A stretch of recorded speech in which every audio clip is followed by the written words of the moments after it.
Hi friends, welcome back to Matt for movies. आज मैं explain करने वाली हूँ रॉन्ग टर्न सीरीज का 5th part wrong turn 5 bloodlines. Movie की शुरुआत में हमें वेस्ट वर्जीनिया की एक सिटी फेयर लेक दिखाई जाती है, जहाँ हैलोवीन के दिन माउंटेन मैन फेस्टिवल सेलिब्रेट किया जा रहा था। वहीं उस फेस्टिवल की न्यूज को कवर कर रही थी एक रिपोर्टर कैलिन वेबर, और इस फेस्टिवल में लोग काफी क्रीपी और स्ट्रेंज गेटअप में घूम रहे थे। और अब न्यूज कवर करने के बाद कैलिन जॉगिंग के लिए जाती है, जहां उसे जॉगिंग करते करते ये भी पता नहीं चलता कि वो कब जंगल की तरफ पहुंच गई।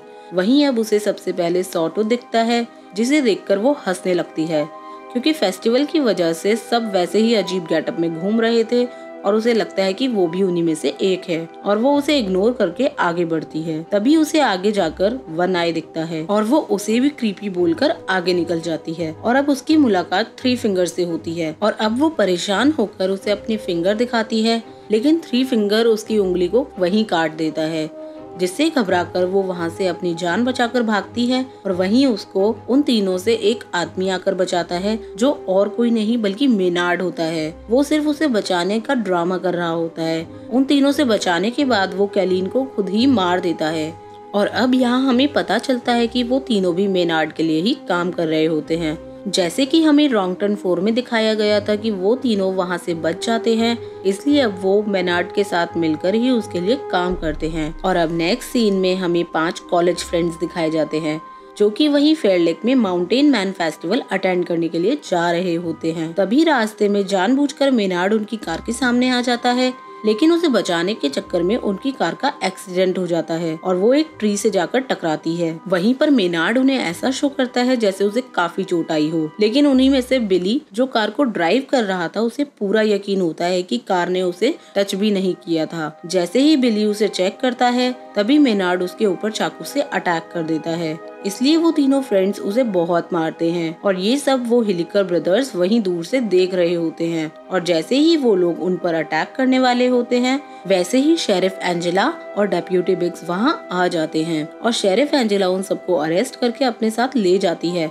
और जाने से पहले वो डेप्यूटी बिग्स को टो ट्रक आने तक वहीं रुकने के लिए कहती है। और अब डेप्यूटी बिग्स के अकेले होने पर वो तीनों भाई उस पर अटैक करके उसे मार डालते हैं। वहीं बिली डेप्यूटी एंजेला को बोलता है कि ये सब उसका कसूर है, और वो अपने फ्रेंड्स को वहाँ से आजाद करवा देता है। और अब रात में रुकने के लिए वो सारे फ्रेंड्स एक होटल में रूम ले लेते हैं। वहीं दूसरी तरफ एंजेला को पता चलता है कि मेनार्ड एक मोस्ट वांटेड क्रिमिनल है, और एंजेला ये बात अपनी हाईएस्ट अथॉरिटी को इन्फॉर्म कर देती है, और वो बताती है कि अब सुबह तक उसे वहीं पर ट्रांसफर कर दिया जाएगा। लेकिन इस पर मेनार्ड उससे कहता है कि वो सुबह तक जिंदा ही नहीं बचेगी। वहीं अब पूरा टाउन खाली हो चुका था, क्योंकि वो फेस्टिवल टाउन के बाहर था। और अब मौका पाकर वो तीनों ब्रदर्स उस टाउन का फोन टावर गिरा देते हैं, जिससे वहाँ के सारे मोबाइल सिग्नल्स चले जाते हैं। और अब वो पावर प्लांट पर जाकर वहाँ पावर कट करने की कोशिश करते हैं, और ये सब वहाँ का गार्ड कैमरे में देख लेता है, और उसके रोकने पर वो लोग गार्ड को भी बुरी तरह से मार डालते हैं। और अब पावर कट करने की वजह से पूरे टाउन की इलेक्ट्रिसिटी भी चली जाती है। वहीं अब बिली की फ्रेंड क्रूज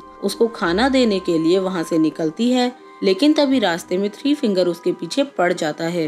वो बड़ी मुश्किल से अपनी जान बचाकर वहाँ से भागती है, लेकिन आखिर में 3 फिंगर उसको पकड़कर बेरहमी से मार डालता है। और अब जूलियन भी बिली से मिलने के लिए वहीं से निकल रहा होता है, जहाँ 3 फिंगर क्रूज को काट रहा था, लेकिन फिर भी उसकी नजर उन पर नहीं पड़ती और वो सीधा ही निकल जाता है। और अब वहीं बिली भी जूलियन के वहाँ पहुँचते ही उससे क्रूज के बारे में पूछता है, जिस पर जूलियन उसे बताता है कि क्रूज तो उससे मिलने के लिए काफी टाइम पहले ही यहाँ के लिए निकली थी। वहीं दूसरी तरफ दिखाते हैं कि जब लीटा शावर लेने के लिए जाती है, तभी पीछे से वो कैनिबल्स आकर गज को भी वहाँ से पकड़कर ले जाते हैं। आवाज सुनकर जब लीटा बाहर आती है, तो वन आई उस पर भी अटैक कर देता है, और जैसे तैसे अपनी जान बचाकर वो वहाँ से भाग जाती है। वहीं अब दिखाते हैं कि पुलिस स्टेशन के दरवाजे पर कोई नॉक करता है, जिस पर बिली को लगता है कि क्रूज आई होगी। लेकिन जब एंजेला गेट ओपन करती है, तो वहाँ उसका हस्बैंड आया होता है, जो कि उसके लिए खाना लाया था, और वो उसे खाना देकर वहाँ से चला जाता है। अब वो तीनों भाई गज को एक जगह पर बांधकर उसके पैरों पर बहुत जोर जोर से हथौड़े से मारकर उसके पैर तोड़ देते हैं, और वो उसे ले जाकर पुलिस स्टेशन के सामने फेंक देते हैं। वही वो मदद के लिए जोर जोर से चिल्लाता है, जिसे देखकर बिली और जूलियन उसे पहचान जाते हैं। और तभी एंजेला उसे बचाने के लिए बाहर आती है, लेकिन उसके वहां पहुंचने से पहले वो तीनों ब्रदर्स आकर गस को ट्रक से कुचलकर मार डालते हैं। और अब एंजेला बिली को जेल से बाहर निकालकर बिली, जूलियन और एक प्रिजनर मॉस को शॉटगन देकर उन्हें डेप्यूटी असाइन कर देती है। बिली अब क्रूज को ढूंढना चाहता था, लेकिन एंजेला उसे ऐसा करने से मना कर देती है और वो उन्हें पुलिस स्टेशन को गार्ड करने के लिए कहती है। अब एंजेला पुलिस स्टेशन के पास ही एक शॉप पर जाती है जहाँ पर जनरेटर और रेडियो था और वो उसकी मदद से बड़ी हिम्मत करके वहाँ किसी से कांटेक्ट भी कर लेती है। लेकिन जिससे उसका कांटेक्ट हुआ था वो लड़का उसको एक हेलोइन प्रैंक समझता है और वो इसी बात को सीरियसली नहीं लेता। और इसी बीच अब लेटा भी पुलिस स्टेशन पहुँच जाती है और वहाँ नॉक करती है, लेकिन तभी वहाँ मॉस बिना कुछ सोचे समझे उस पे गोली चला देता है और गोली की आवाज सुनकर एंजेला जल्दी सब चेक करने के लिए जाती है। लेकिन वहाँ लेटा को उस गोली से कुछ नहीं हुआ होता, वो उससे बच जाती है। और बिली लेटा से भी क्रूज के बारे में पूछता है, लेकिन लेटा को भी क्रूज के बारे में कुछ भी नहीं पता होता। इसलिए बिली अब जूलियन के साथ मिलकर क्रूज को ढूंढने के लिए निकलता है और रास्ते में उन्हें क्रूज की बॉडी मिलती है, जिसे देखकर बिली अपने होश खो बैठता है। और अब थ्री फिंगर भी वहां आ जाता है, जिसे पकड़ने के चक्कर में अब बिली और जूलियन भी उनके ट्रैप में फंस जाते हैं। और अब जब बिली को होश आता है तो वो खुद को एक फुटबॉल फील्ड में दबा हुआ पाता है, बस उसका सर ही बाहर होता है। और वहीं पास में जूलियन भी एक चेन से बंधा हुआ था। और अब वो इतने वहाँ से भागने के बारे में सोचते ही, लेकिन तभी थ्री फिंगर वहाँ एक स्नो ब्लोअर लेकर आ जाता है, जिसे देखकर बिली को पता चल जाता है कि उसकी मौत कैसे होने वाली है। और तभी थ्री फिंगर उस ब्लोअर को बिली के सर के पीछे से लाकर उसका सर कुचल देता है। बिली को मारने के बाद वो जूलियन को भी स्नो ब्लोअर से कुचलकर बुरी तरह मार डालता है। अब काफी टाइम तक बिली और जूलियन के वहाँ वापस ना आने पर एंजेला मॉस को फेस्टिवल में जाके हेल्प लाने के लिए कहती है और वो अपनी कार उसे दे देती है, जिसे लेकर वो वहाँ से निकलता है।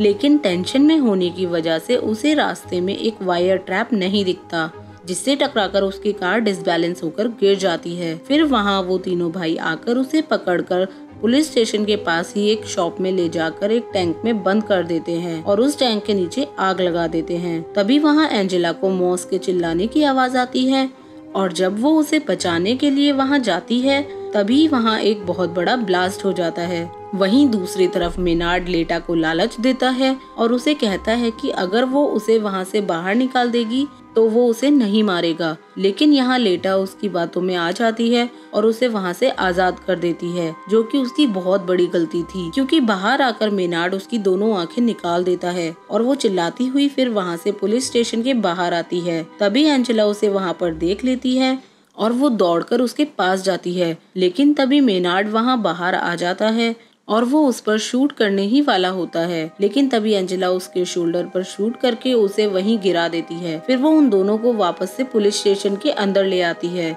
और मेनार्ड को फिर से जेल में बंद कर देती है और फिर वो उन दोनों को वहीं छोड़कर हेल्प लेने के लिए बाहर आ जाती है और अपनी कार की तरफ बढ़ती है। तभी उसे कार में उसका हस्बैंड दिखता है, जिसे कार में ही किसी ने बांधा हुआ था। लेकिन वो वहाँ ये नहीं समझ पाती कि ये एक ट्रैप है और उसके हस्बैंड के सर के ऊपर एक नुकीला चाकू बंधा हुआ है, जो कि कार से अटैच था। और वो अपने हस्बैंड को बचाने के लिए कार का दरवाजा खोलती है, जिसे खोलते ही वो चाकू उसके हस्बैंड को बीच में से चीर देता है। और तभी वहाँ पीछे से थ्री फिंगर अपना ट्रक लेकर आ जाता है और उसकी कार में टक्कर मार देता है। जैसे तैसे एंजेला खुद को बचा लेती है, लेकिन थ्री फिंगर तभी अपने ट्रक से उतरकर उसे बहुत मारता है, जिसकी वजह से वो बेहोश हो जाती है। और वहीं दूसरी तरफ मेनार्ड भी लेटा को अपनी बातों से टॉर्चर करता है और उसकी बातें सुनकर वो काफी डर जाती है, जिससे वो वहाँ से बाहर निकल जाती है। और अब एंजेला को जब होश आता है तो वो देखती है कि वो पुलिस स्टेशन में बंधी हुई है और वो तीनों भाई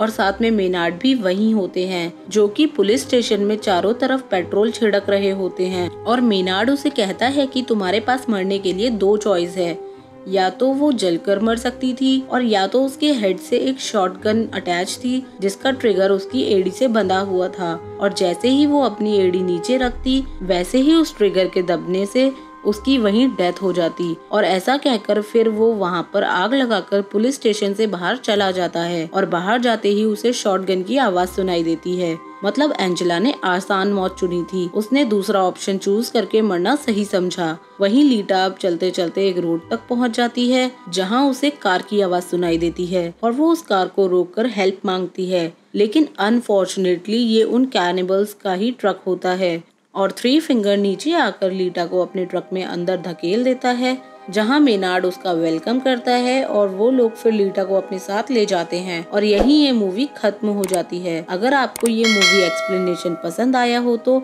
वीडियो को लाइक और चैनल को सब्सक्राइब करना ना भूलें। Thanks for watching, bye bye.